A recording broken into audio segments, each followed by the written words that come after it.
L'histoire des politiques culturelles publiques est marquée par quelques grands noms. Je pense par exemple à Jean Zay, ministre de l'Éducation nationale du Front populaire. Je pense à Jeanne Laurent, à la Libération, qui a été pionnière de la première vague de décentralisation artistique et culturelle. Je pense bien sûr à André Malraux et puis à François Mitterrand. La place de François Mitterrand dans cette lignée historique est particulièrement forte.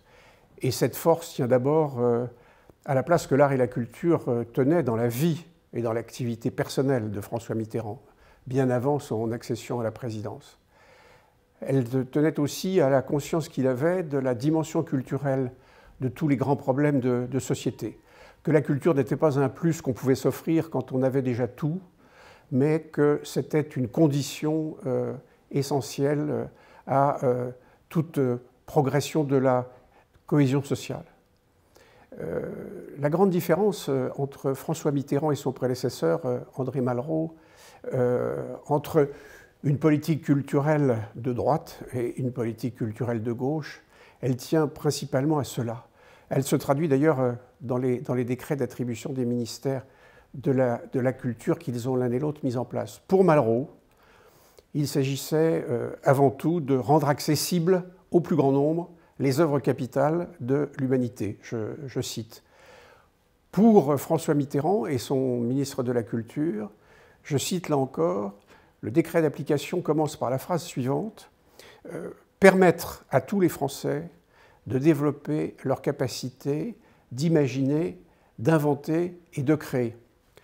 C'est toute la différence entre une politique qui est essentiellement centrée sur la création des œuvres et la diffusion de ces œuvres, la démocratisation culturelle, et une politique qui conserve bien entendu ces impératifs, mais qui les complète par une ambition d'émancipation, qui établit un équilibre entre création-diffusion et émancipation des citoyens. Cette volonté de réintroduire l'exigence de l'émancipation dans la politique culturelle publique, François Mitterrand et Jacques Lang l'ont tout de suite traduite par certaines décisions exemplaires. Par exemple, la création au sein du ministère d'une direction du développement culturel qui n'existait pas. Par exemple, l'élargissement du champ de la vie et de l'activité culturelle française à de nouvelles disciplines. Le design, les danses urbaines, les arts populaires sous toutes leurs formes, le cirque, la marionnette. C'était aussi le souci d'irriguer des territoires qui étaient à l'époque à l'écart de toute irrigation culturelle, notamment les territoires périurbains, les territoires de banlieue. La droite a d'ailleurs très fortement reproché cet enrichissement, cet élargissement du champ culturel dans ce sens de l'émancipation. Et il faut se souvenir de la polémique entre notamment Marc Fumaroli et Jacques Lang à l'époque. Alors, cette nouvelle politique instaurée par Mitterrand et Jacques Lang, aujourd'hui, leur héritage, qui est considérable, apparaît essentiellement comme le suivant. D'abord, un aménagement culturel du territoire sans équivalent dans le monde, c'est-à-dire une densité, une diversité d'équipements, de services, d'activités, de festivals dans toutes les disciplines sur l'ensemble du territoire. Le deuxième grand héritage, c'est celui de ce qu'on a appelé l'exception culturelle, c'est-à-dire la sauvegarde de la diversité de l'offre et des activités et la lutte contre la concentration, les risques de concentration et de marchandisation de cette offre culturelle. Une des premières décisions prises par Mitterrand et Lang, ça a été le prix unique du livre. Une autre décision emblématique, ça a été l'accord du GATT en 1984 et le sauvetage du cinéma français face à la volonté américaine de supprimer en Europe toutes les aides à la production cinématographique. Bref, l'ambition de réguler les industries culturelles de façon à sauvegarder la diversité de l'offre qu'elle présentait à l'ensemble des Français. Le troisième élément de l'héritage, c'est bien sûr la création.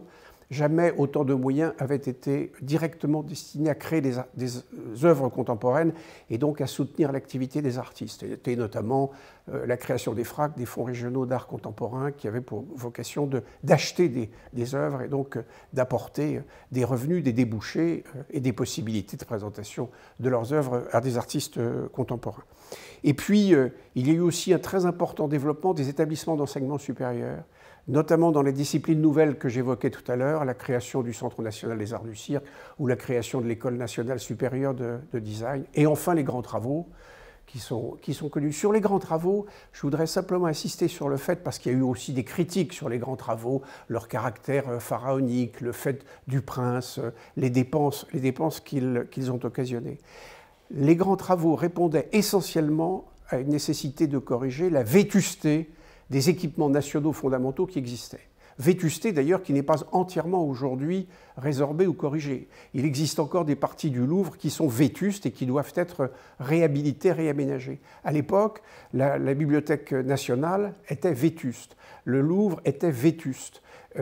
De plus, il y avait des nécessités d'agrandissement. La Bibliothèque nationale étouffait dans ses murs, le Louvre était occupé par le ministère des Finances. Bref, ces grands travaux, ça a d'abord été la nécessité donc de rénover et d'agrandir les équipements existants pour les mettre à l'échelle des besoins et des collections de l'époque. Ça, c'est l'héritage. Une des caractéristiques donc, de ces grands moments des politiques culturelles publiques que j'évoquais, c'est qu'elles ont toujours été conçues et mises en œuvre en adéquation avec les enjeux de société correspondants, avec la situation de la société au moment où elles ont été inventées. Ça n'est plus le cas aujourd'hui. Ça n'est plus le cas aujourd'hui. D'abord parce que les marges de manœuvre se sont beaucoup réduites du fait même de la richesse de cet existant, de cet héritage qu'il faut faire fonctionner. Et les dépenses de fonctionnement de l'existant augmentent aujourd'hui plus vite que les ressources publiques, malgré la très forte contribution des collectivités territoriales. Donc les marges de manœuvre se réduisent. Et puis, il y a eu un manque d'imagination, un manque de créativité de la part des porteurs de ces politiques pour que la politique culturelle publique d'aujourd'hui réponde aux enjeux de société d'aujourd'hui auxquels elle doit répondre. Quels sont-ils ces enjeux? D'abord, c'est des enjeux de démocratie. On ne peut plus se contenter de la démocratisation qui connaît ses limites, mais il faut mettre en place une plus grande démocratie de la culture, c'est-à-dire faire en sorte que les citoyens soient plus acteurs et moins consommateurs de leur propre culture. C'est la grande ambition des droits culturels. Autre enjeu, c'est l'enjeu territorial. Il demeure de très grandes fractures territoriales, des inégalités, des inéquités territoriales, des zones qui sont à l'écart de l'offre d'activités aujourd'hui artistiques et culturelles qu'il faut combler. C'est aussi des enjeux écologiques. Traditionnellement, historiquement, culture et nature s'opposent. Aujourd'hui, de nouveaux mariages entre la culture et les nouvelles donnes sanitaires, écologiques et environnementales s'imposent. Puis, d'une façon générale, ce sont les nouveaux enjeux liés à l'évolution de la situation sociale. Les gilets jaunes.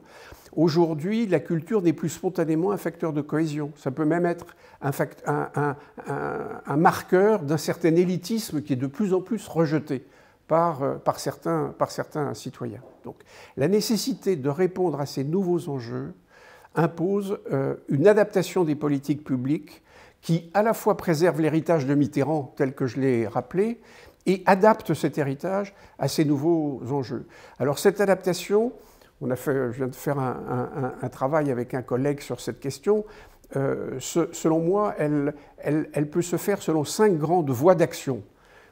La première, comme je viens de le dire, c'est le passage de la démocratisation à la démocratie avec une priorité absolue, qui est la priorité à la généralisation de l'éducation artistique, qui reste encore une politique, certes affirmée depuis longtemps, mais marginale dans sa mise en œuvre. Le deuxième pilier de ce nouveau paradigme, c'est la volonté d'équité territoriale et l'approche du développement culturel en partant des territoires de base et des ressources qui existent là où elles existent, avec les acteurs de ces territoires, les politiques, mais aussi les acteurs culturels, les acteurs éducatifs, les acteurs sociaux. Le troisième pilier, c'est l'exigence de coopération, faire en sorte que les acteurs culturels travaillent plus ensemble, de façon collective et mutualisée, et le passage, je dirais, d'une logique de concurrence et de compétitivité à une économie plus solidaire. C'est le troisième impératif. Le quatrième impératif, c'est celui de la réforme des établissements labellisés classiques, académiques, existants, que ce soit les musées, que ce soit les théâtres, que ce soit les bibliothèques, à ces nouveaux enjeux de société. Une ouverture, je dirais, à une conception de ces établissements qui soient plus des lieux de vie et pas seulement des lieux de représentation d'œuvres. Les théâtres ne soient pas simplement des lieux ouverts de 8h du soir à 11h du soir qui présentent des spectacles, mais soient ouverts toute la journée à des publics divers pour des activités diverses et complémentaires qui ne sont pas simplement des représentations de spectacles. Donc la réforme aujourd'hui des établissements labellisés. Et puis aussi l'invention de nouveaux espaces de culture et de vie. On parle des lieux intermédiaires, vous savez, ces nouveaux lieux qui sont installés dans des friches industrielles, dans des lieux abandonnés, disponibles, reconquis par des acteurs culturels d'une nouvelle génération, plus pluridisciplinaires, plus ouverts sur leur territoire, plus ouverts sur les publics en difficulté, dans des économies qui sont des économies moins exclusivement publiques et qui marquent cette possibilité de régénération, de rajeunissement, de modernisation des équipements. Et puis enfin, le dernier impératif, c'est de placer plus les artistes et donc les aides qu'on leur donne pour développer leurs œuvres, pour leur création, au sein de ces nouveaux impératifs de démocratie, d'éducation artistique, de nouvelles vocations des établissements. Alors, ce n'est pas une révolution, c'est une adaptation qui préserve l'héritage et qui réoriente cet héritage. Et ce que nous sommes, le travail que je viens de faire avec un collègue, s'efforce de montrer que c'est dans le domaine du possible. C'est-à-dire que c'est possible d'abord parce que des acteurs l'ont déjà fait, ont montré qu'on pouvait le faire et qu'il s'agit maintenant de passer du côté expérimental et donc marginal à la généralisation, à l'extension de ces expériences exemplaires. Et c'est possible parce que c'est compatible avec les moyens publics existants et leurs limites. Là encore, nous sommes en mesure de le montrer. On n'est pas dans le yaka faucon, on n'est pas dans l'utopie, on n'est pas dans l'irresponsabilité. Voilà ce que les politiques publiques ne font plus depuis la fin des années 80. Voilà ce qu'elles doivent faire si elles veulent être, comme les politiques précédentes, en adéquation avec les nécessités sociales auxquelles elles doivent répondre, et c'est possible.